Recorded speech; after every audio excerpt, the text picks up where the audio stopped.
Doncs mentre s'acaba de fer aquest plat, tenim avui amb nosaltres el Maria Rosat, de les bodegues Rosat, i a veure quin és el vi que ens recomanes per aquest plat. Molt benvingut, primer de tot. Va, doncs perfecte. Doncs mira, pel plat d'avui, avui el turbot és el típic plat que ens permet jugar molt amb el vi. Vale? Podem triar des d'un vi negre jove fins a un vi blanc que hem triat nosaltres. Vale? El que passa és que és un vi blanc diferent. Hem decidit el vi blanc perquè, bueno, primer pel temps, que ve més de gust, una coseta més fresqueta.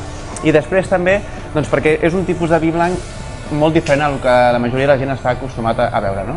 És un vi blanc, bueno, és aquest d'aquí, el que veieu aquí, el Placet de l'any 2008. És un vi blanc que no és jove, com podeu veure, és de l'any 2008, i és un vi que porta 10 mesos de roure. Un roure que el que farà serà ens donar unes notes molt divertides com t'ho diria jo, és complicat, però bueno, vindria a ser una miqueta a la galeta Maria de quan érem petits, aquestes galetes Maria, una miqueta de roure, una miqueta de vainilla també. És un vi més complex aromàticament, però que ens anirà molt bé per acabar d'enganxar amb el turbot, que és un peix bastant greixós, que a més amb la mantega que li posarem doncs encara ho serà més, doncs, per tant hem de triar un vi blanc així bastant contundent. No? I bueno, és un vi també de les bodegues Álvaro Palacios, bastant reconegudes, amb bastants premis internacionals, i és de Rioja. És un 100% viure, que és la varietat autòctona de la zona de vi blanc de la zona d'allà dalt. Però jo espero que el disfruteu i que esperem a veure què diu després el Víctor. Quan acabem de cuinar provarem tant el plat com aquest vi. Provarà el públic. Vale. Doncs gràcies. Vinga, a vosaltres.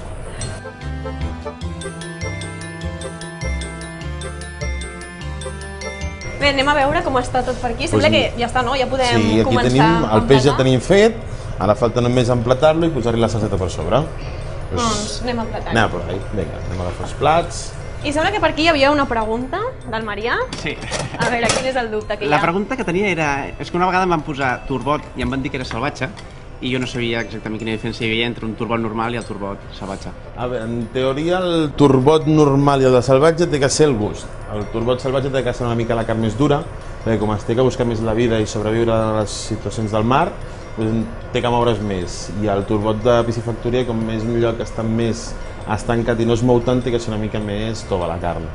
Però bueno, que no hi ha molta diferència. Hi ha molts llocs que a vegades sí que et donen turbot salvatge i a vegades de piscifactoria, no? És a dir, és una mica difícil, tens de confiar una mica en el restaurant. És a dir, i la pell, en teoria, el salvatge té que ser una mica més dura.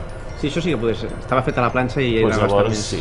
Normalment, com l'aigua més freda, té que tindre més separació de la carn de l'exterior. I és on guarda la pell. Vale, perfecte.